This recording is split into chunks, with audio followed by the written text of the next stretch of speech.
Hello and welcome to the Transatlantic Sports Show. We're back. Great to be back. You can see our social details if you're watching on YouTube. We are at TASS_UK on Instagram and also on YouTube and on X. If you are listening, then please check us out on YouTube. Hit like and subscribe. Even if you are finding us on YouTube for the first time now and you're watching, just hit that like and subscribe button as well, and that will help boost the numbers and kind of help sell the Transatlantic Sports Show to advertisers and sponsors, so we can bring more great content your way. And if you are watching and you want to listen whilst you're doing your chores, you're out on a walk or a run, then we are available on your favorite podcast provider. Just search the Transatlantic Sports Show. 2026 NFL season is just around the corner. Yep, you can smell those tailgates, the barbecue wafting over from Kansas City. It's here already. And when this is it, we are going to be with you throughout the 2026 NFL season here on the Transatlantic Sports Show at TASSU_UK is the handle to follow on social media. We've got you covered. We're accredited for the NFL London games. I've frequented the NFL Germany games and all that jazz as well. So, and I have presented on BBC 5 Live and report on the NFL for various outlets. So you've got a trusted journalist here in me, Anthony Wootton. You can follow me on X at AR_Wootton, and on Instagram it is at WoottonAR, Wootton with WOOTT. And coming up on this show, we are focusing on a bright young UK British star trying to find their way in the NFL. Seydou Traore, you'll remember from the NFL draft, drafted by the Miami Dolphins, a successful product of the NFL Academy.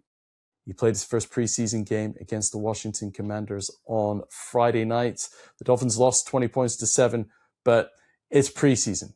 Don't read too much into that, but we're going to find out how Seydou Traore has looked in that preseason game and what chances he has of making that 53-man roster for the Miami Dolphins. And then later on in the week or over the next couple of weeks, we will check in with the Buffalo Bills because we have Travis Clayton, the guy from Basingstoke, the offensive lineman taken a couple of years ago in the NFL draft. And we'll check in and see how he's getting on with the Bills and look ahead to his chances of potentially making that Buffalo Bills 53-man roster. But this is all about Seydou Traore.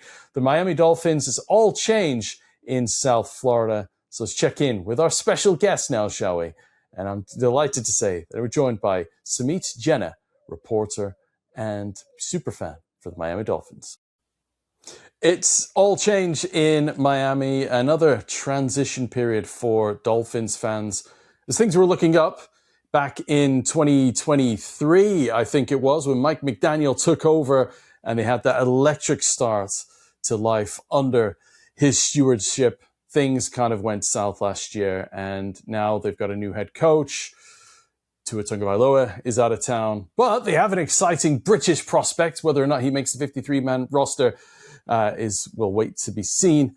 But I'm delighted to say that joining me now, if you are regular listeners to the show, you remember my guest. He was last on, I think, when we had the electric rise of the Miami Dolphins under Mike McDaniel.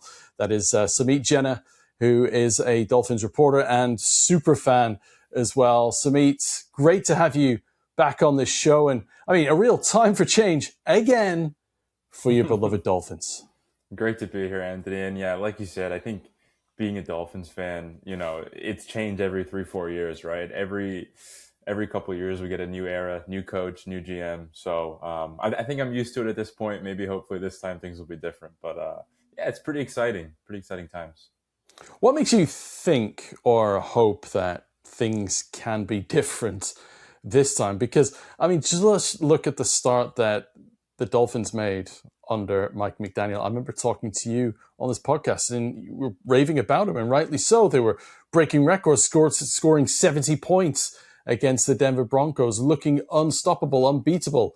They came over to Europe. They played in that 2023 season against the Kansas City Chiefs in Frankfurt. The Dolphins, I hung out with them for the week. There was a good positive vibe around the team. You had the likes of Tyreek Hill, of course. Raheem Mostert was there, electric. You had that electric offense. Jalen Waddle, who's no longer with that Dolphins team. And they were just cooking, man. I know they lost that game in Frankfurt against the Chiefs, and it was the revenge game, wasn't it, for Tyreek Hill against the Chiefs? But still, moving on from that game, that season, the Dolphins, things were looking up. But again, they get to the postseason, and they fall off the cliff. What makes you believe or hope that this time, Sumeet, that things can be different for your Dolphins? I think the main thing is that this is the first time, at least in my lifetime as a Dolphins fan. I was born in 2002, started watching the team around 2008. This is the first time it's been a total rebuild from basically ground level all the way up to GM. In the past, even when we hired Mike McDaniel, Chris Greer was still the GM. He had been the GM for quite a while. Before that, he was still working for the Dolphins, but in a lesser role. So he just kind of got promoted to GM. This is the first time we've kind of cleaned house. We've brought in a GM from Green Bay, an organization that knows how to win and has a long history of winning. We've brought in their defensive coordinator. We've actually kind of overhauled the whole scouting department too. A lot of the scouts that worked with Greer for 15, 20 years are all gone as well. New, head of player personnel, just entire top to bottom rebuild. So that is one thing I'm kind of clinging on to, because if you look at the roster, it's not very good, at least on paper. But the thing I'm looking forward to is, can the players on the roster show something to build off of in the next coming years? Can head coach Jeff Hafley at least show a little bit of promise? Is John Eric Sullivan, has he made the right draft choices, that sort of thing? So because everything is so unknown, I think that is optimism in and of itself. It's just, things could go really well. We have no idea. They probably won't. You don't know. But I just think that the total kind of clean house rebuild is something to look forward to. Yeah, look, I guess all signs point to Malik Willis being your bridge quarterback.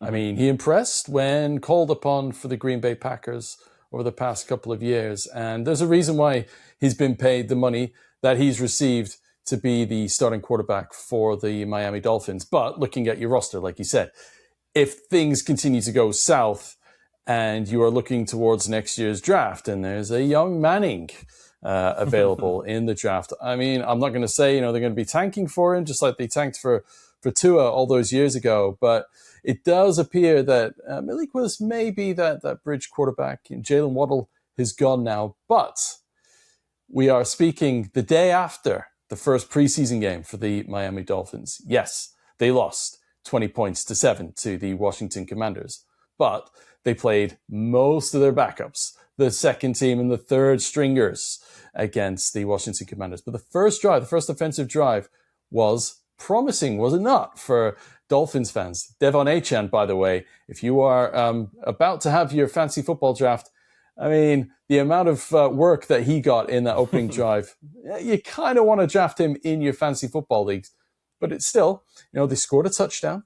They got the 7 points off that opening drive when they had, the bulk of their starters in there. And, if we are looking for things to be positive around this Miami Dolphins team, that opening drive against Washington Commanders, preseason week 1, looked pretty good. Yeah. Like you said, Willis did look really good. Achane looked really good. I believe the Commanders had a lot of their backups playing as well, so just take that with a grain of salt. But yeah, the team looked good. Like I actually tweeted out, in the first drive, I was like, it's such a silly thing, but it's nice to have a quarterback, who's just right-handed again. It just looks like the football I grew up with. And it's nice to have a quarterback who can pick up some yards with his legs, There was a couple times I think Willis had 10 rushing yards on two rushes where, the pocket kind of collapses around him. There's a gap in the middle, and he just takes 4 yards. He takes 6 yards. That's something we didn't have with Tua. He was a very good pocket passer, but if there was any sort of pressure, he just couldn't get out of it. So Willis did look good. To your point about him being a bridge quarterback, I think for me that's the biggest question with the Dolphins this season. The 2027 NFL draft is highly regarded among scouts and analysts as being one of the best drafts, at least on paper, for a while. So for me, it's crucial that the Dolphins know who they are, and what they need going into that draft.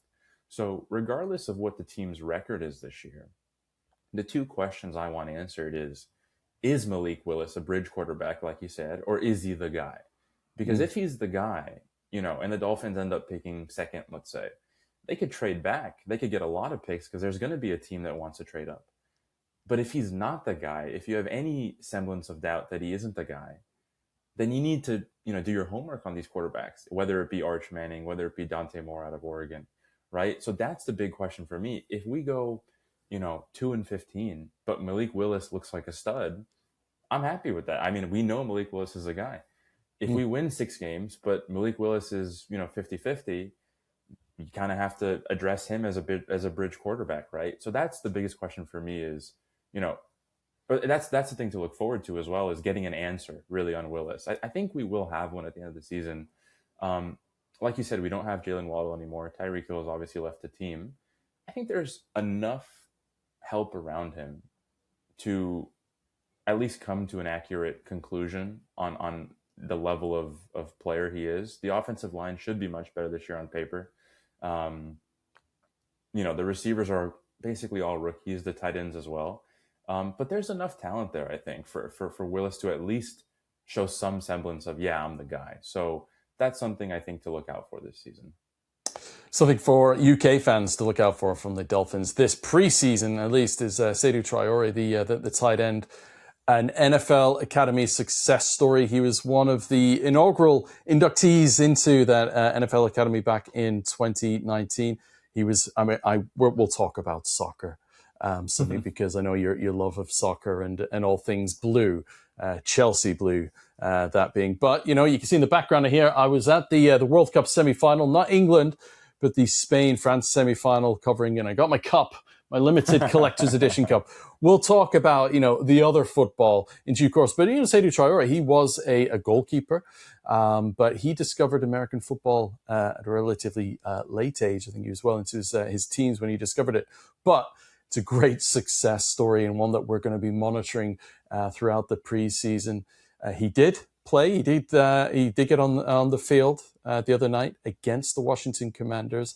He had a target. There was no receptions there from him. But, from the reports that you've read and from the preseason that we've seen, is there any hope for us UK fans that we may see Seydou Traore within the 53-man roster come cut time? Will he survive the cut by August 30th? We've got a couple of weeks. I think he has a bigger shot than people think. Really? And that's for one reason, is because, as I alluded to earlier, Miami's weapons group, their wide receivers and tight ends, they're all unproven. There isn't a pecking order really to even try to, usurp really. Like there isn't like, Jalen Waddle and Tyreek Hill and Jonnu Smith on the roster, and Seydou Traore has to beat one of those guys in camp. The only real name right now is Caleb Douglas as like probably Miami's wide receiver 1. But other than that, like the wide receiver 2 position is open, the wide receiver 3 position is open, the tight end 1 and 2 positions are open. Greg Dulcich is probably going to be the tight end 1 for the Dolphins this year. But I mean, Traore, he's a big fella. He's 6'4", like 250 pounds. If he can bring something in the blocking game that maybe the other tight ends can't, I think he'll have a spot on the roster. The Dolphins drafted that tight end Kaczmarek, I think the 3rd or 4th round of last year's draft, or this year's draft rather, as a blocking tight end. If Traore can kind of follow that niche and maybe be a little better than Kaczmarek and some other things, I think he has a chance, because I think the Dolphins are going to be a ground and pound type team this year. I think we'll see a lot of 2 tight end sets, even 3 tight end sets, simply because we don't have the weapons on the outside that we used to. We have a quarterback who is adept at using his legs and picking up yards. Devon Achane is one of the best running backs in the league. So I think we will be a ground and pound team. And that's where having multiple big tight ends helps. The Pittsburgh Steelers last year, were known for having 3 tight end sets at times. Washington, I believe his name was the biggest tight end there. Yeah, that's right. Can Traore do that for the Dolphins? I think maybe he can. He's a big guy.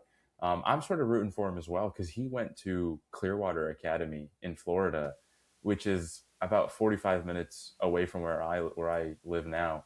So I'm kind of pulling for him there to see, like not a local kid, but someone who at least learned football in that area to make the roster. So I think he has a bigger chance than people say. It is a big ask to make the team as a, um, not highly drafted, not a free agent signing, that sort of thing.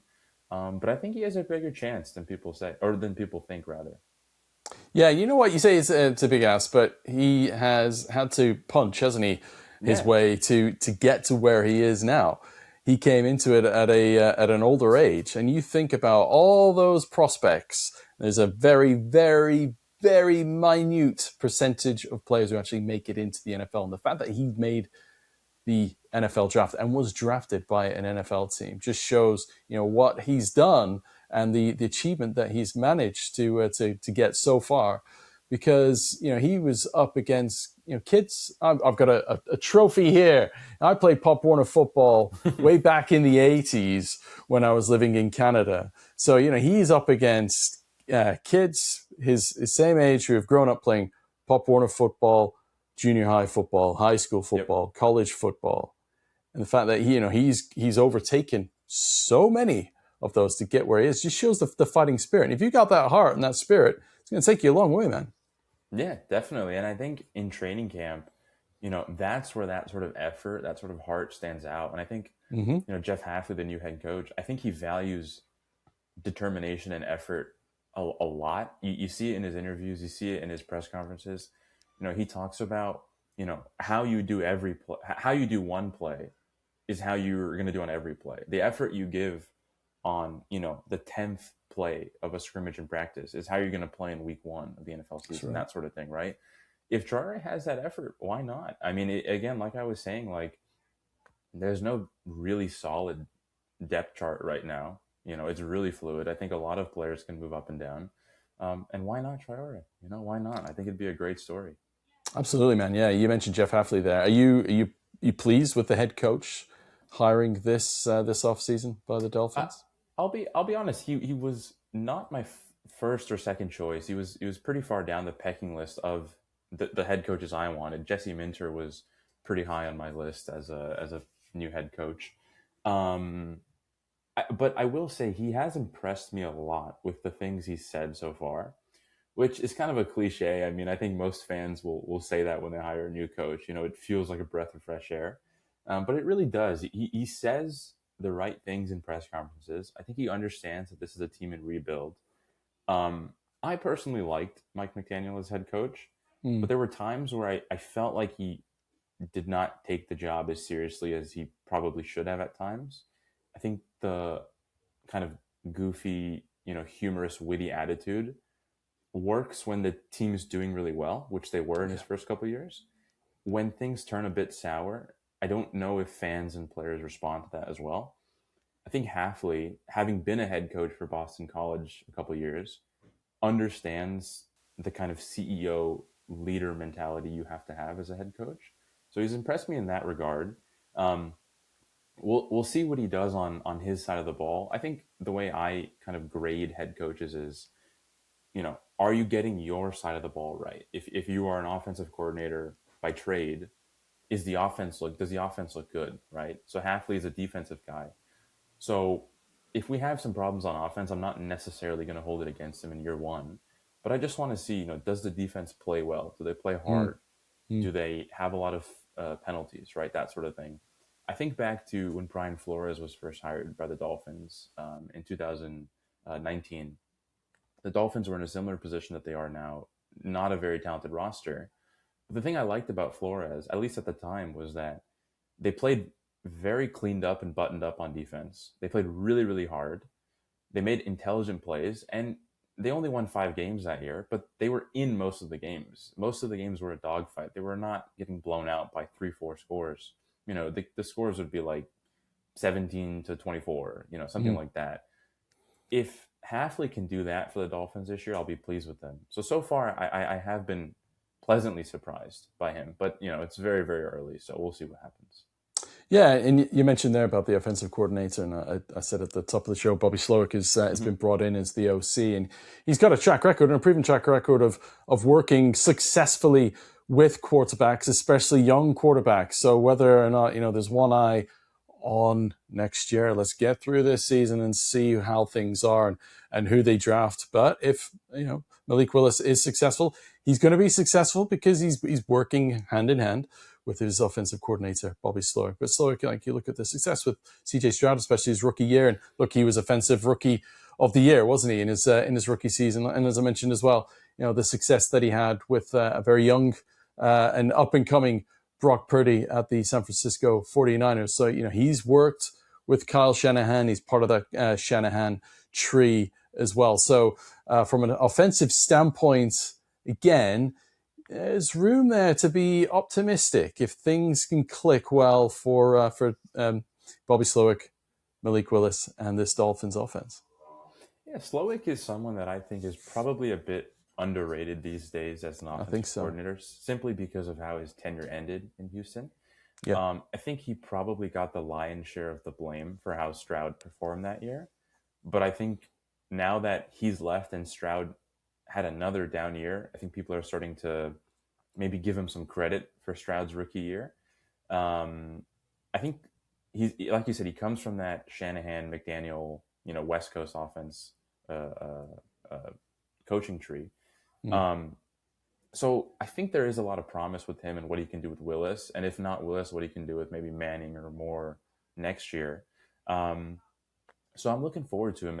By all accounts, he's a very intelligent coach. He gets along with the players. I don't quite know what sort of offense we're going to run because Stroud, Tua, Purdy, they fit that 49ers offense, that mold. Malik Willis is not that type of quarterback. He's not a, let me throw 30 passes a game and complete 86% of them sort of quarterback. He's more, I'll take some shots downfield. I'll pick up some yards with my legs. So it'll be interesting to see how Slowik kind of tweaks the offense to fit Willis's needs. So I'm going to look out for that as well this year, because if Willis can kind of change his game a little bit to fit that sort of offense, I think that says a lot about the type of player he is as well, and as well as the type of coordinator that Slowik is. Yeah, Sumeet Jena, you have reported on the Miami Dolphins. Clearly, you've got a close eye on all things this offseason with regards to the Dolphins. Give fans of the Transatlantic Sports Show this side of the pond reasons to be cheerful for the Miami Dolphins in 2026. I think that the number one thing I would say when you look at a team in rebuild like the Dolphins are right now, because everyone is unproven, somebody somewhere is going to take the step up. It's right. Extremely unlikely that the team will go 17 games and everyone looks terrible, right? So, you look at Caleb Proctor, our rookie offensive lineman.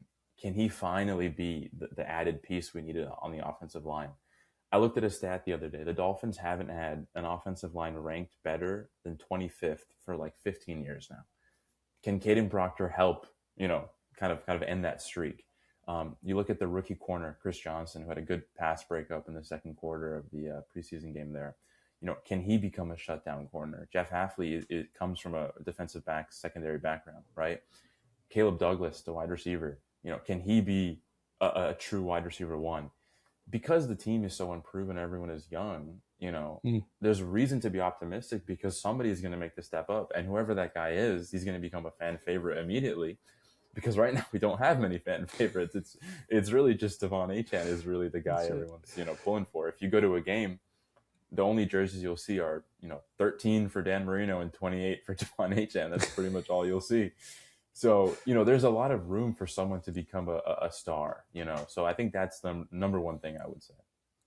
And then looking elsewhere in your division, of course, it's all changed at the Buffalo Bills, but when they've got Josh Allen as their quarterback and they've got their shiny new stadium as well, they're amongst the favorites to win the Super Bowl this season. We had last year's Super Bowl runners-up, the New England Patriots, who surprised many under Mike Vrabel in his first year as head coach up there in New England. And of course, the Jets. I mean, the Jets are the Jets. They've seemingly drafted well. They got Geno Smith back this year. So, you've got a tough gauntlet ahead within your division. But looking at any of those teams there, do you think there's going to be any surprises along the way? I mean, do you think that the Bills are going to continue to be the AFC powerhouse that they have been for so many years now? Sean McDermott is gone. They had lots of success under him. Okay, Brady's taken over as head coach, but so you'll have a bit of continuity there. He's somebody who has worked very, very closely with Josh Allen over the past few seasons and had that success with Josh Allen. But do you see any of those teams perhaps falling back, and potential there for the Dolphins to cause an upset? Maybe not finishing above them, but get a couple of wins this season over them. Yeah, I think the Patriots are probably due a slight regression. Yeah. I think on paper, the Patriots roster this year is better than the one they had last year. But I look at their schedule and the teams are scheduled to play. I look at some of their advanced metrics like fourth down conversion rate, penalties, things like that, interceptions, the turnover battle, things that year to year fluctuate a lot. And if you have a really good year in one of those categories, it tends to regress the following year. So I think the Patriots are probably due a slight regression. I have them at about 9 to 10 wins this year. I think the Bills will probably win the division. I think Sean McDermott was pretty underrated as a head coach. I think because they couldn't get over the hump at the end, I think he caught a lot of flack from fans and analysts. But I think he brought a level of stability to Buffalo that they haven't had since Jim Kelly was there. I mean, honestly, they were kind of floundering around for a while until he came in. I expect the Bills to win the division simply because they have Josh Allen and he's kind of Superman at times. I do think in the playoffs, they will miss McDermott's kind of stability he brought. I think a lot of his losses were, very freak losses sort of thing. The 13 seconds game was kind of crazy. The way they lost that Broncos game was kind of crazy last year. So I think he was probably a bit underrated. I think Bills fans may miss him at the end of the season, but I do expect the Bills to retake the division there. The Jets could surprise people simply because I think, like you said, they did draft well. I don't know if they have the quarterback that they need, but the roster is better on paper than it was last year. I think the Dolphins, to answer your last question, could upset a couple of teams at home simply because if we play most teams in Miami weather in September, it's a big advantage that we have. Mm-hmm. So I think we could maybe pull one or two games from our division rivals there at home. Unfortunately, I think the Dolphins will finish last in the division, but like a plucky last place. Maybe we steal a game from the Patriots or something like that. But the division should be much better on paper this year, so it'll be exciting to see who wins it. Yeah, when you're a team in transition, you're just looking for, you said it earlier, you're just looking for those things that can keep you positive going into 2027. And you can look forward to the draft because regardless, once the Super Bowl's taken place, even before the Super Bowl's taken place, teams that have struggled the season before, straight away, as soon as the season ended, you're focusing on the draft. You know where you're going to be drafting, and you've got the excitement looking forward to those top prospects and who you might get. So, it's a continual cycle, isn't it, the NFL? You mentioned your stadium there and the conditions in Miami. England fans witnessed those conditions, and they saw a few decent results as far as the three lines were concerned in Miami, notably that game against Norway. And then, of course, the 6 goals that they put up against France to win the bronze medal, the game that nobody wanted to play. And I mean, France clearly didn't want to play in that game in the first half. They turned it on in the second half, but then Jude Bellingham came on and did what Jude Bellingham does. But that's a very long-winded way of me saying all the eyes of the world were on your country, USA, and of course Canada and Mexico this summer for the World Cup. And I think we were delighted, treated to some memorable matches, not just England fans, but football fans in general, or soccer fans, if you want to call them that. But yeah, I mean, how did you embrace the World Cup, Sumeet, as a football fan yourself? And did you feel proud about the show that was put on with the football, soccer, the round ball that we love? Yeah, I was. This is a World Cup that I've been looking forward to for a while. They announced in 2018 that the U.S., Mexico, and Canada bid had won. So about 8 years I've been kind of looking forward to this, and it was awesome. I mean, I think we put on a good show. You'd go to these, if you went to a host city, if you're lucky enough to go, everywhere you went, it just felt like the cities embraced football, right? Yeah. In a way that they didn't when I was much younger. When I remember growing up, and I would wear, soccer jerseys to school or to play and things like that. And it was really rare that you'd see kind of anyone do that.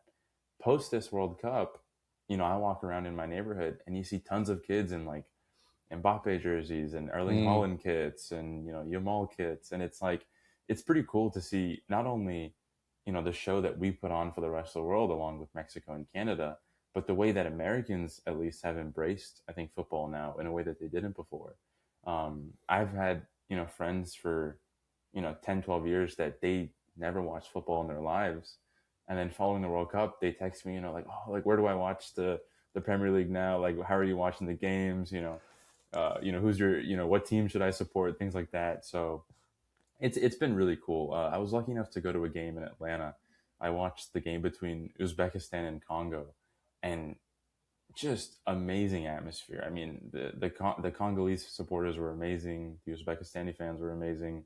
And it was just a great event. I think it was an awesome summer. I hope everyone that made the trip over had a good time. I was seeing clips all over social media of kind of, Europeans and East Asians and Africans coming over and like, being enthralled with American culture, things we take for granted, right? So it was just really, really cool to see kind of the mix of cultures there and how everyone is having a good time. So yeah, I thought it was a spectacular event, lived up to all the expectations for me.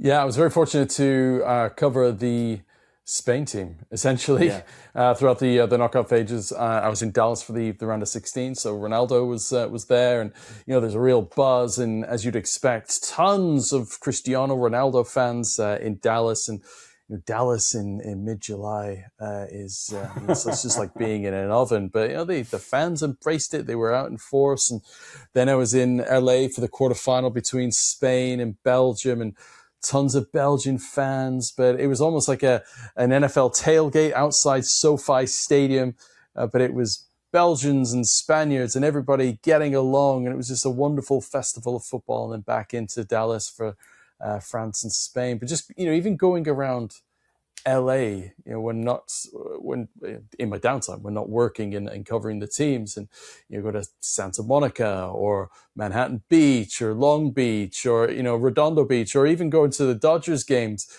there was a genuine interest from people in the World Cup. And what I found really interesting was there was a real support for players rather than teams. So I mean, Haaland just seemed to be like the ultimate hero for fans, especially Americans. I think he just captured the imagination of U.S. soccer fans out there. But then of course Ronaldo's, like I said, the Yamals, Bellingham became a real force as well, and it was just great to see that you had these Americans fully embracing the football soccer spirit whilst out there, and I think there was a real positive lasting effects. I think that's going to be a legacy now for your country moving forward, that you've got young fans who have been engaged by these young stars as well, because Mbappe is not going anywhere anytime soon.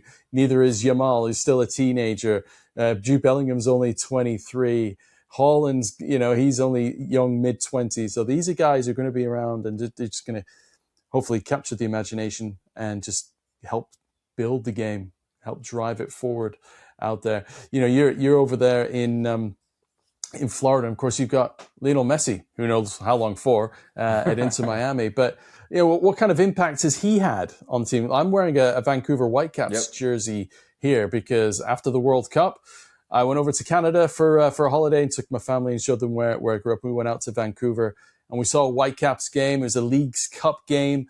But, I mean, Thomas Muller, 36 years old. But again, 20,000 fans almost on a Tuesday night watching a game in the Leagues Cup, not even MLS.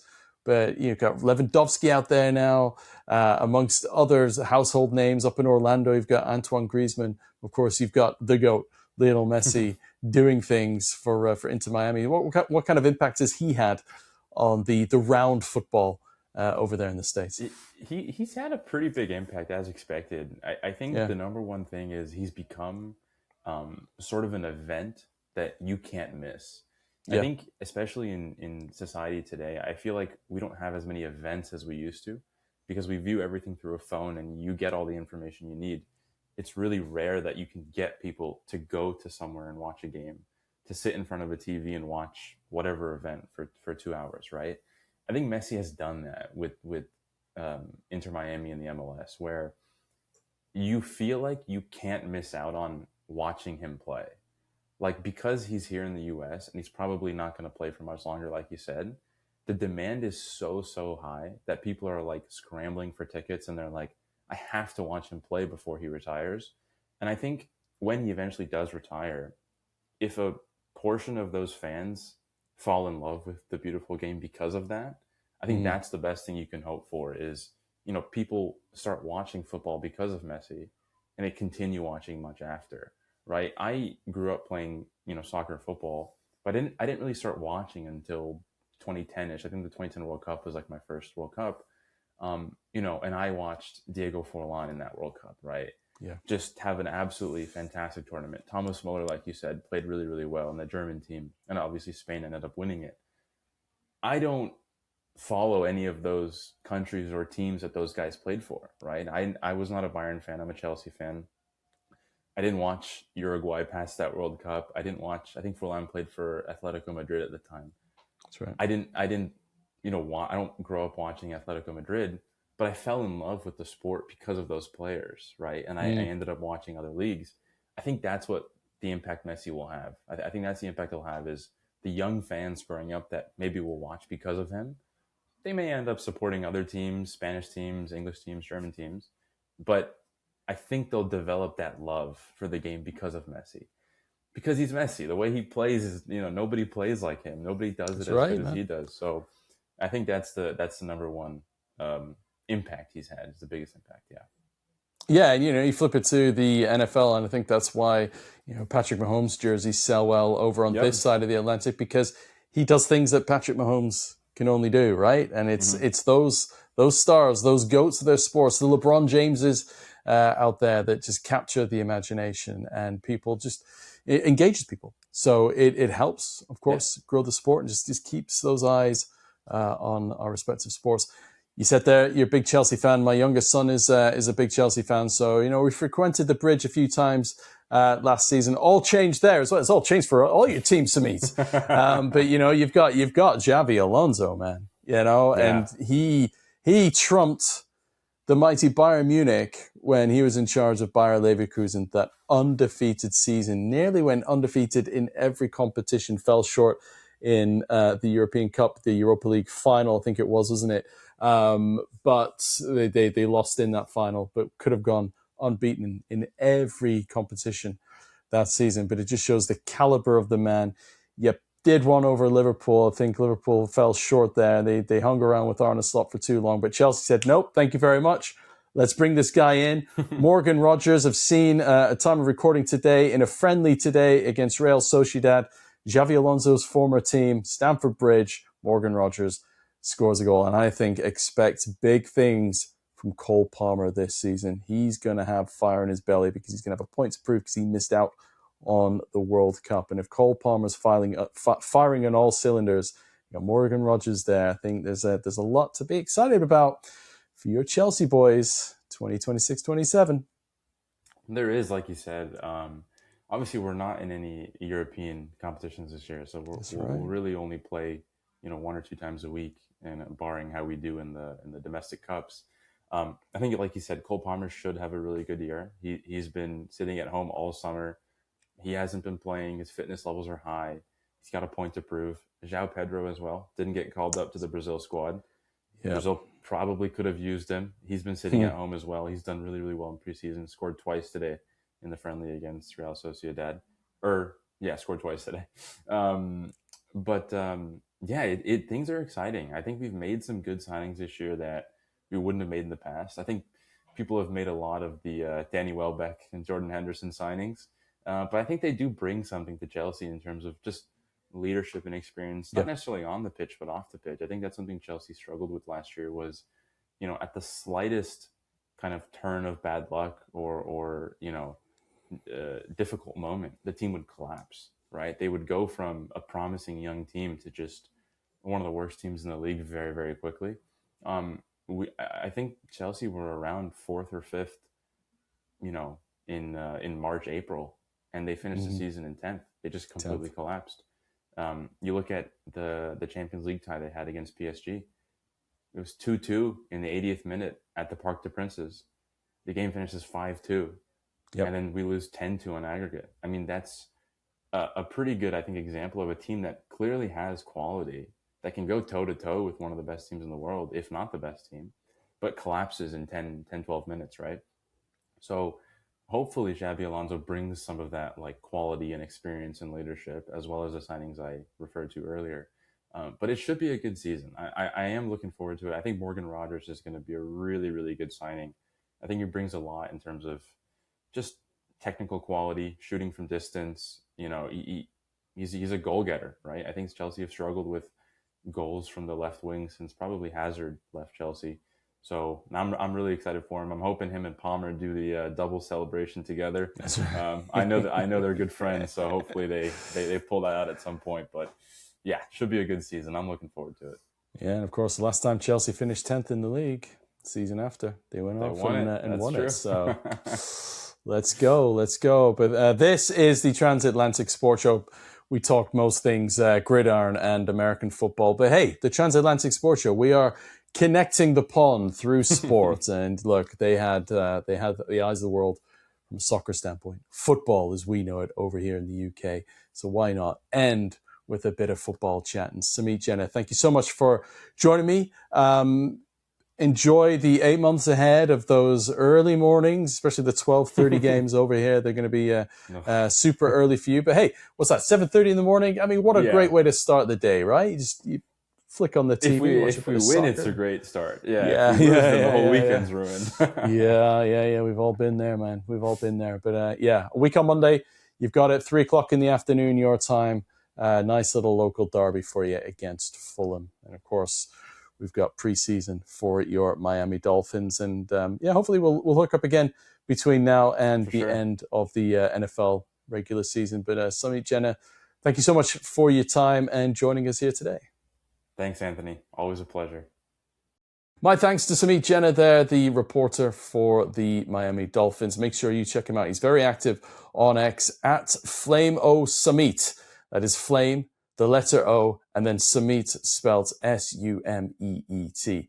Details are on your screen if you're watching it on YouTube. So if you are listening to us, then all the more reason to hit that like and subscribe button on YouTube so you can check out all the content that we have on that platform as well. So Sumeet Jena, I mean, what he doesn't know about the Miami Dolphins isn't worth knowing, quite frankly, and quite some promising remarks on Seydou Traore as well. So let's keep a keen eye on Traore's preseason. He's got 2 more preseason games with the Miami Dolphins, and then the final cuts for those NFL teams and their 53-man rosters is on the 30th of August. So we've got a couple of weeks yet to follow Traore's story. And as I mentioned earlier in the show as well, we will check in on the next episode of the Transatlantic Sports Show. So please hit like and subscribe and follow us on your podcast provider or on YouTube so you don't miss it. But Travis Clayton of the Buffalo Bills, he's in preseason action as well. He's been involved in training camp. He's had a bit of a rough start since being drafted by the Bills a couple of years ago. But we'll be checking in